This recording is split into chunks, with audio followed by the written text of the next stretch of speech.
전쟁의 경과 1933년 4월 1일 전 세계의 눈이 벨기에와 북부 프랑스의 전선에 집중되었던 1914년 8월 1일 이후 독일군은 전진에 전진을 거듭하여 강력한 힘으로 앞길을 막는 모든 장애물을 소탕해버렸다. 작은 벨기에에 의해 얼마 동안 제지를 받은 그들은 테러리즘으로 벨기에인을 위협했다. 이것이 바로 연합국이 작성한 독일군의 잔악성을 폭로하게 된 배경이다. 그들은 거침없이 전진하여 프랑스군을 밀어버렸고 파리의 운명은 전쟁이 시작된 지 한 달도 안 되어 이미 끝난 것처럼 보였다. 실제로 프랑스 정부는 관청과 주요 물자를 남북의 보르도로 옮길 준비를 했다. 그러는 동안 러시아군은 동프로이센에 침입하여 서부 전선, 즉 프랑스 전선입니다. 서부 전선에서의 독일의 주의를 다소나마 돌려보려고 했다.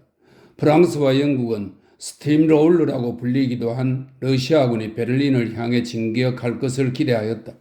그러나 러시아군의 장비는 빈약했고 장교 역시 무능했으며 그들 뒤에는 부패한 차르의 정부가 도사리고 있었다.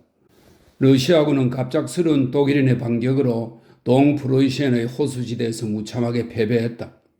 탄넨베르크의 회전이란 이때의 독일군의 눈부신 성진을 가리키는 말로 후일 독일 대통령이 된 폰 힌덴부르크도 이 전투에 참가한 주요한 장군 중의 한 사람이었다. 독일은 이 전투를 위하여 서부전선에 진출한 병력의 일부를 빼돌렸으므로 프랑스는 서부전선이 약간 느슨한 틈을 타 전력을 다해 독일군을 격파하는 데 힘썼다. 그리하여 1914년 9월 초의 마른 전투에서 그들은 독일군을 50마일 밖으로 쫓아내는 데 성공했고 파리는 구원될 수 있었다.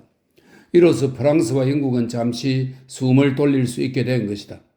독일군은 또 한 번 전력을 다해 거의 승리를 할 듯했으나 마지막 순간에 저지당했다.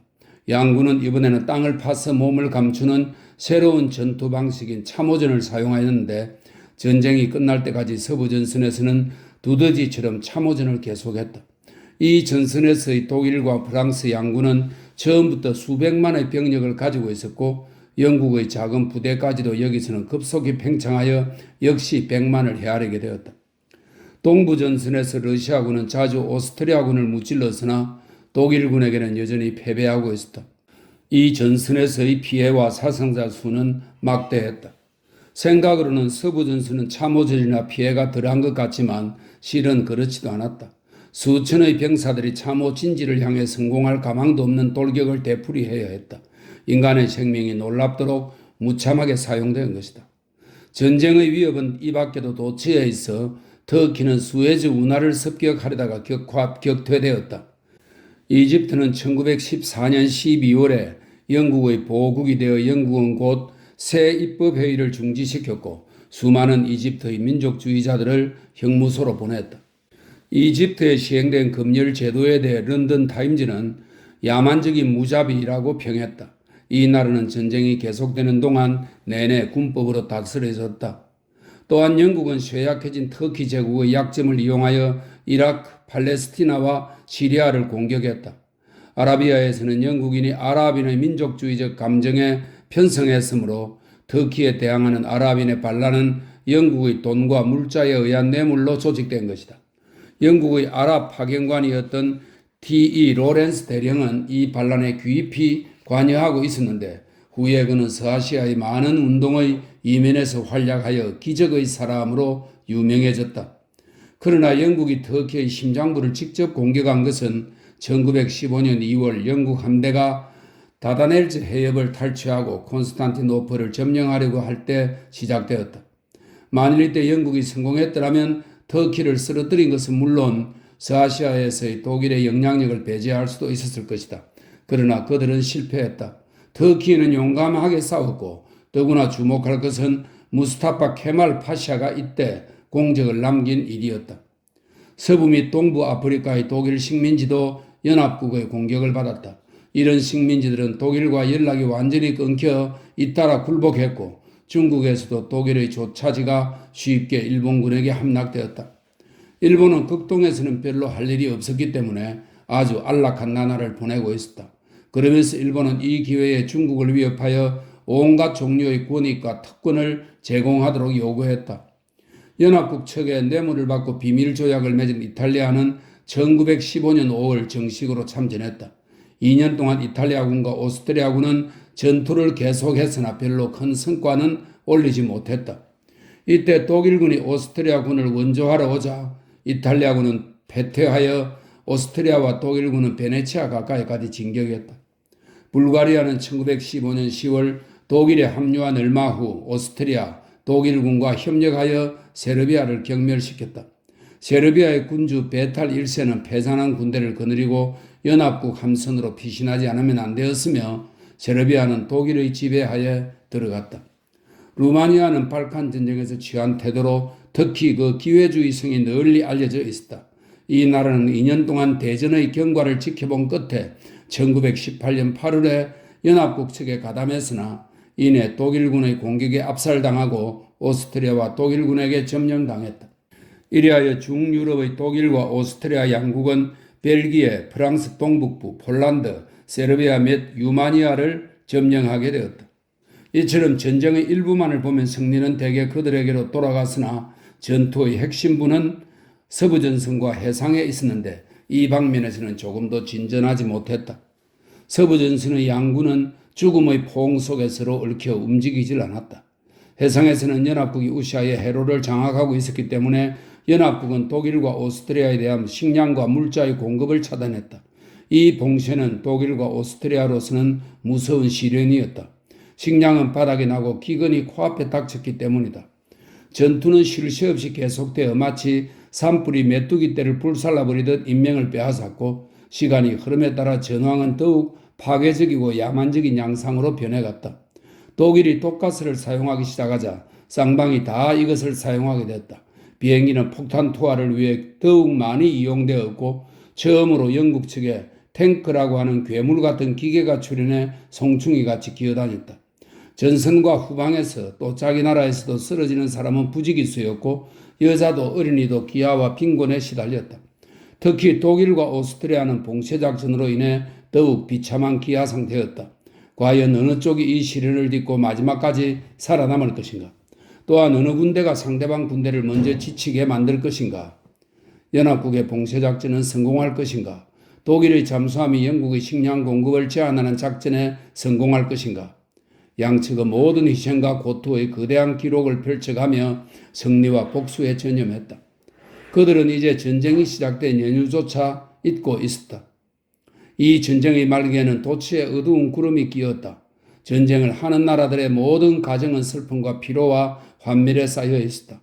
영국의 한 장교인 머클레이 소령이 쓴 감동적인 시를 읽으면서 이 시가 그 어둡고 음산한 전쟁의 시절에 얼마나 많은 동포들을 감동시켰을까를 상상해 보자. 벗이여 죽은 자의 부르짖음을 들으라. 우리도 그대들과 같이 살아 아침에는 상쾌한 기분을 느끼고 저녁에는 황혼의 하늘을 바라보며 사랑하고 또 사랑을 받기도 했다. 벗이여 그것은 겨우 2-3일 전의 일이었건만 그러나 오늘은 허망하게도 프란드저의 들판에 누워있다. 벗이여 우리의 뒤를 따르라. 우리의 싸움을 쭈그러드는 이 손으로 그대에게 칸델라를 던지노니 벗이여 이것은 그대들의 것이다. 이것을 높이 들라.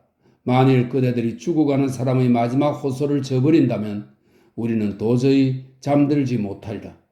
들꽃이 프란드저의 불판을 덮더라도. 1916년 말경의 승리는 연합국 측에 기울어진 것 같았다. 연합국 측은 신형 전차로 서부전선의 주도권을 잡았고 영국을 공습하는 독일 비행기를 격추시켰다. 독일의 잠수함 작전에도 불구하고 충분한 식량이 중립국의 선박에 의해 영국에 수송되었다. 1916년 5월에는 북해에서 유틀란트 해전이 벌어졌는데 영국이 승리했다. 한편 독일에 대한 봉쇄작전은 한층 더 오스트리아와 독일 국민을 기아의 위험 속으로 몰아넣었다. 독일은 화평 의사를 밝혔으나 연합국은 받아들이지 않았다. 연합국 정부들은 완전한 승리를 눈앞에 두고 전쟁을 끝내기에는 여러 나라를 나눠먹기 위해 그들 사이에 맺어놓은 비밀 조약에 지나치게 구속되어 있었다. 미국 대통령 우드로 윌슨도 평화 회복을 위해 열심히 노력했지만 실패했다. 그러자 독일의 지도자들은 방법을 바꾸어 잠수함 작전의 강화로 영국을 기아 상태로 몰아넣어 손을 들게 할 작전이었다. 1917년 1월 그들은 일정한 해역 내에서는 그것이 비록 식량을 수송하는 중립국의 선박이라도 격침하겠다는 선언을 발표했다. 이 선언은 미국의 감정을 상하게 했는데 자기 나라의 상선이 이에 관련되어 있기 때문이다. 이것은 미국의 참전을 불가피하게 했고 독일 역시 이를 예측하면서도 다른 방도가 없었기 때문에 위험을 무릅쓰고 감행했던 것이었다. 또한 그들은 미국의 금융가들이 이미 연합국을 충분히 원조하고 있다고 생각했을지도 모른다. 어쨌든 미국은 1917년 4월에 선전포고를 했다. 다른 나라들이 모두 극심하게 피폐해 있을 때 방대한 재력을 가진 이 패기만만한 나라의 개입은 독일 측이 패배하는 데 결정적인 영향을 미쳤다. 더구나 미국이 이미 선전포고를 하기 전에 결정적인 중요성을 지닌 또 하나의 사건이 발생했는데 그것은 1917년 3월 15일 제1차 러시아 혁명의 결과로 자르가 퇴위하게 된 것이었다. 이 혁명은 전쟁에 큰 영향을 미쳐 러시아는 이제 독일에 대해서 전투다운 전투를 할 수 없도록 되어버렸다. 독일은 이제 동부전선은 안심해도 되기 때문에 동부전선에 파견한 군대를 서부전선으로 이동시켜 프랑스군과 영국군에 대항하도록 했다. 전쟁은 갑자기 독일 측에 유리하게 전개되기 시작했다. 만일 독일이 러시아 혁명을 6, 7주 전부터 예견할 수 있었다면 새로운 잠수함 작전을 강행하지 않아도 됐으며 따라서 미국도 계속 중립을 지켰을 것이다. 그렇다면 정세는 얼마나 달라졌을 것인가? 러시아가 탈락하고 미국이 계속 중립을 지켰다면 독일이 영국과 프랑스를 이기는 것은 그리 어렵지 않았을 것이다. 그렇지 않아도 독일의 서부전선의 세력은 강화되고 독일 잠수함에 의한 연합국과 중립국의 해상에서의 손해는 막대했던 것이다. 러시아 혁명은 국내적 결속이 붕괴되는 최대의 원인이 되었다. 제1차 혁명으로부터 8개월도 되기 전에 제2차 혁명이 일어나 평화를 구호로 내세우는 소비에트와 볼셰비키가 정권을 잡았다.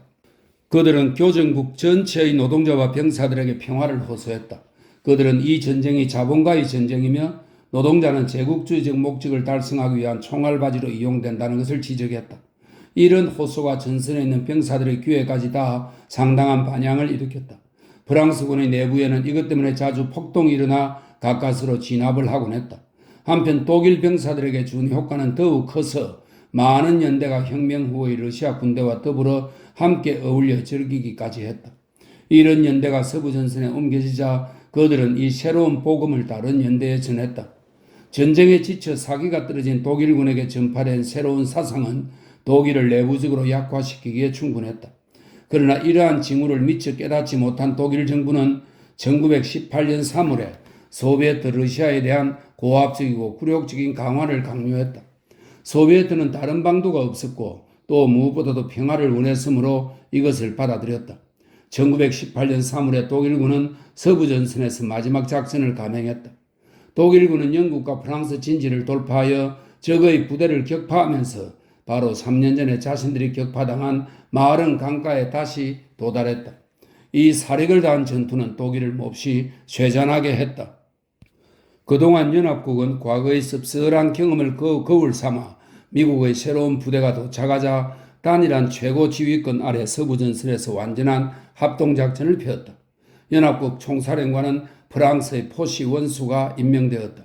1918년 중반에는 전세가 결정적으로 역전되어 주도권과 공세는 연합국 측으로 옮겨져서 독일군을 압박하기 시작했다. 10월에 전쟁은 종말에 가까워져 양측 사이에 휴전이 논의되었다. 11월 4일 키일에서 독일 해군의 반란이 일어나고 5일 후에 베를린에서 독일 공화국이 선언되었다. 황제 빌렐름 2세는 11월 9일 몰락해서 네덜란드로 떠나버려 그와 함께 호헨졸레른가도 자치를 감추게 되었다. 1918년 11월 11일에 휴전 조약이 성립되어 전쟁은 끝났다. 이 휴전은 미국 대통령 윌슨이 제시한 14개 조항에 입각한 것이었다. 그것은 대체로 교준한 소수 민족 자결의 원칙, 군비 축소, 비밀 외교 폐지, 열강에 의한 러시아의 원조 및 국제연맹 결성을 골자로 한 것이었다. 그러나 시간이 흐름에 따라 우리는 이 14개 조항의 대부분이 전성국의 편의주의에 의해 어떻게 잊혀져 가는가를 보게 될 것이다. 전쟁은 끝났다. 그러나 영국 함대의 독일 봉쇄는 계속되어 독일 부녀자들은 굶주림에 시달렸다. 이 놀라운 정오의 표현과 어린이와 부녀자들까지 벌을 줄이는 시도는 이름 있는 영국의 정치가 공직자와 대신분 그리고 또 이른바 자유주의 언론으로부터 지지를 받았다. 그뿐 아니라 당시의 영국 수상은 자유당의 로이드 조지였던 것이다. 4년 4개월에 걸친 이 전쟁은 광적인 잔혹성과 포악성에 넘친 것이다. 그러나 휴전 후에도 계속된 독일에 대한 봉쇄만큼 냉혈적인 잔인무도함을 드러낸 것도 없다. 전쟁은 끝났는데도 전 국민은 여전히 줄인 배를 안고 어린 자식들은 무서운 기근에 시달리고 있는데 식량을 강제적으로 공급하지 못하게 하다니 전쟁이라는 것이 얼마나 우리의 정신을 삐뚤게 하고 미치듯한 정오를 갖게 하는지 독일의 전 수상 베트만 플레크는 이렇게 말했다. 우리는 자손 대대에 이르기까지 영국이 우리에게 가한 봉쇄의 흔적을 짊어질 것이다. 이 악마와도 같은 잔악의 세련된 형태를. 대정치가와 고관들이 독일의 봉쇄에 박수를 보내고 있을 때 독일과 싸웠던 영국의 가난한 병사들은 이 참상을 참아볼 수가 없었다. 휴전이 성립된 후 영국의 한 부대가 라인 강가의 콜론 위에 주둔했을 때 이 부대를 지휘하고 있던 어느 장군은 수상 로이드에게 전보를 쳐서 독일 부녀자들의 참상이 영국 군인에게 얼마나 나쁜 영향을 미치는가에 대해 지적할 정도였다. 휴전이 성립된 후 7개월 동안 영국은 독일에 대한 봉쇄를 계속했다. 오랜 전쟁은 교전국의 국민을 야만화했고 도덕의식을 파괴했으며 반전 범죄자로 만들어버렸다. 사람들은 정오와 파괴와 복수로 가득 찼다. 그런데 전쟁의 결과는 어떠한가? 그것은 아무도 정확히 모르고 지금도 작성 중이지만 몇 가지 밝혀진 통계치가 우리에게 많은 것을 느끼게 한다. 포로 300만 명, 전쟁 고아 900만 명, 전쟁 미망인 500만 명, 망명자 1100만 명, 전사 군인 1000만 명, 행방불명 군인 300만 명, 비군인 사망자 1300만 명, 비군인 부상자 2000만 명. 이 막대한 숫자 뒤에 숨은 인간의 고뇌를 한번 생각해보자. 또한 사상자 총계가 4600만 명이 된다는 것을 생각해보자. 한편 전쟁에 소비된 금액은 얼마나 될까? 그것은 지금도 계산 중이라 한다. 이제 여러 가지 근사한 명분을 위해 싸웠던 전쟁은 끝나고 연합국은 개가를 올렸다. 이러한 숭고한 이상이 어떻게 실현됐는지는 나중에 보기로 하고 영국의 시인 사우디의 성전에 대한 식귀를 음미해 보기로 하자. 보기 드문 통쾌한 성전. 영주님을 칭송하지 않는 자는 없다. 피터 킨이라는 어린이가 한 걸음 나서며 묻기를 어떤 좋은 일이 생겼사옵니까? 그것은 한마디로는 말할 수 없노라 라는 영주님의 대답이시다. 어쨌든 이름 높은 싸움이었지.